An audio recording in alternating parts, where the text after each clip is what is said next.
Hey friends, I'm so excited. I made two very large stock trades this week. I want to share both of them with you today. I'm here on the beautiful island of Kauai. If you watched my last video, it was over from Maui. I'll link to that one in the pinned comment below. This is the end of a very fun family vacation that was made possible partially by dividend stock investing. So if you watched also my recent portfolio update, I'll link to that in the pinned comment below. You may remember I shared a bunch of portfolio stats. Portfolio wide across my 37 positions, I right now am yielding 3.73% on a current dividend yield standpoint. But my dividends, they're compounding, they're growing over time. My compound average annual growth rate on the entire portfolio comes in right now around 4.77%.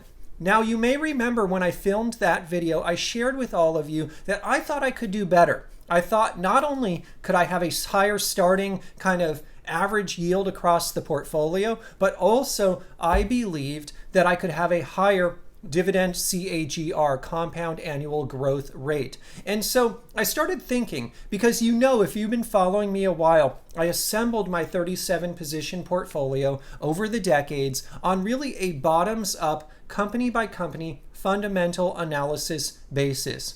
But this week, I've been thinking more from a top-down approach as a portfolio manager. And I started thinking, how can I blend different positions that I already own in my portfolio to achieve a higher starting yield and a higher dividend growth rate? And so I came up with a solution. And the two stocks that I added to this week were SCHD, which is an ETF, and BTI, British American, which is a SIN stock. I blended them at a 60-40 ratio. So 60% SCHD, 40% BTI. And the reason that I did this is SCHD gives me broad diversification. The starting yield on SCHD, it's lower than my average. So my portfolio average, as you know, is 3.73%, as I mentioned. But SCHD, the starting yield, it's actually lower. It's a 3.35%. And so one of my goals is to increase portfolio yield. Why would I buy SCHD? Isn't a little bit counterintuitive. Well, it plays a role on the team. It gives me broad diversification. It gives me access to positions that I don't ordinarily purchase. That's what I love about SCHD. But most importantly, it gives me a really high compound annual growth rate. So with SCHD, on average, it's growing the dividend each year by 11.3%. And I'm going to share all of these stats on the screen with you in a minute. But first, I wanted just to give a summary of my philosophy. And so I added SCHD for the broad diversification and for the high CAGR. But why did I add BTI? Well, BTI is not growing really quickly at all. But the reason I added that one was for the high starting yield. The starting yield on that thing is phenomenal. It's 9.5%. And so when I blend the two, I want to show you what happened. So check it out on the screen in front of you right now. And so you see I added 60% weight to SCHD, and it has the metrics I just shared. You can see there, I bought it at $78.11. It's down just a few percent from the 52-week high. It's not really even a bargain basement value now. The PE is at 15.92. I remember when it was at 13 just a few months ago. That being said, it has a respectable starting yield at 3.35%, but still lower than my portfolio aggregate. But look at that CAGR, 11.3%. So that's 60% weight. Now in the second column, you can see BTI, British American, 40% weight. That was my second large trade this week, my large buy order. I bought it at 31.11. It's off the 52-week high by 9.2%. You can see the PE ratio on that one is really low. It's at 6.79%. It's being priced as if it were going out of business. Now, as mentioned, that dividend yield is 9.51%. And they're growing the dividend, but not as quickly. It's only about 2% per year on average. And both are big in terms of market cap. BTI is nearly 70 billion. SCHD has 53.9 billion assets under management. It's an ETF, exchange traded fund. Now I blend them. I don't blend every metric, but I blend the important ones. I blend the PE ratio, I blend the dividend yield, and I blend the CAGR. And this blended column, you can see the title there is blended. This is on a weighted average basis. So 60% weight to SCHD, 40% weight to BTI. And when I blend them that way, the blended PE ratio comes out at a 12.27. But wait, my portfolio in aggregate, and I had to make some approximations in their conversions because I have a REIT, for example, so it's not apples to apples. I used kind of a PE approximation there, but clearly what you can see here, 12.27. 12.27 on this 60-40 mix of SCHD and BTI, but on my portfolio in aggregate, 18.07. So I beat the portfolio with this kind of blended strategy here in terms of PE ratio. But let's keep going. As you can see on the screen in front of you right now, the next thing I want to share is dividend yield. You may remember my portfolio in aggregate, and I have a column for that. It says my portfolio in aggregate. I'm yielding 3.73%. Before I go a step further, let me clarify here. My portfolio in aggregate, I have a lower risk tolerance, and I have built something with a lot of stability. Hence, the aggregate yield, it's going to be a little bit lower than the model shared today with this 60-40 split because it has less risk. Hey, when you're putting 40% in something like BTI, that has a little more risk than my aggregate portfolio. And so that's something worth mentioning. But nonetheless, it's just so interesting to compare these two. As you can see on the screen in front of you right now, you can see my portfolio in aggregate has a 3.73% yield. And I already mentioned in previous videos, I really want to increase this. The first milestone is 4%. The next milestone is 4.5% because I'm getting closer and closer to FIRE. I'm already living partial FIRE. I'm already using dividends to help pay for vacations like this one. I want to do more of that. I need a higher current yield. And so blended, this one with the 60-40 SCHD BTI, even though SCHD yields less than my portfolio average, because BTI is so high at 9.51%, it comes out to a 5.81%. 5.81% is quite a bit higher than my portfolio average. This is great, and I did this intentionally. I was playing around with a lot of models. Should I buy 70% SCHD, 30% BTI? Should I do 90-10? Should I do 50-50? What should I do? I was even thinking, should I do 100% in BTI? I was running all the different calculations. The reason I came up with this one is I felt from a risk tolerance level, from a CAGR standpoint, from just an overall kind of goals standpoint, this one kind of made it all happen. It increases my portfolio's growth rate in terms of the dividends, but it also increases my portfolio's average yield because as you can see in front of you right now, these two new positions I added when blended are yielding 5.81%. Since that's higher than my portfolio average of 3.73, it's going to raise the average. It's going to increase the average, and that's a lot of fun. But it gets even better. Here's where it's really interesting. My portfolio aggregate CAGR on the dividend is 4.77%. I already illustrated this earlier. But the blended strategy here, even though BTI is only growing the dividend by 2%, because I have a 60% weighting on that huge growth rate over at SCHD, this blended 60-40 strategy here has a CAGR of 7.56%.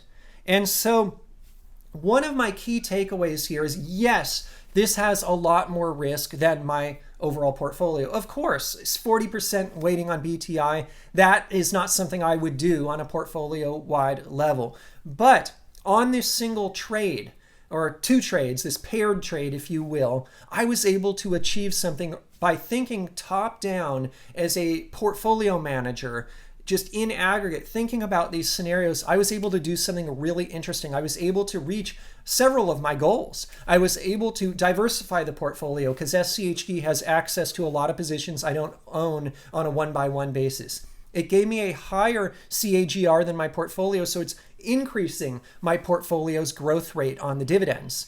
And it's increasing my portfolio's overall yield. And this really falls into all of the pillars that I'm trying to accomplish right now with my overall portfolio. And so one of the key takeaways just for everyone watching is sometimes if you get stuck in a position by position analysis and you're just looking fundamentally at all the positions, it can pay to take a step back and look at things from the top down at an aggregate portfolio level and see if there are any kind of levers that you might be able to pull that make sense for your own situation. Of course, I'm only speaking to my own situation today. I'm not offering any financial advice, just sharing this video for fun and entertainment. But I have some other key takeaways. I want to share them on the screen. I have them all printed at the bottom of the screen so you can see all the metrics again. And you can see overall that, again, I want to reiterate, this 60-40 split for this kind of paired trade is really cool. I'm really excited about it. It was a fun trade to make this week. But I have to pay homage to what I already created, and what I already built with my 38 or 37 positions is conservative and stable. From my standpoint, it gives me what I need.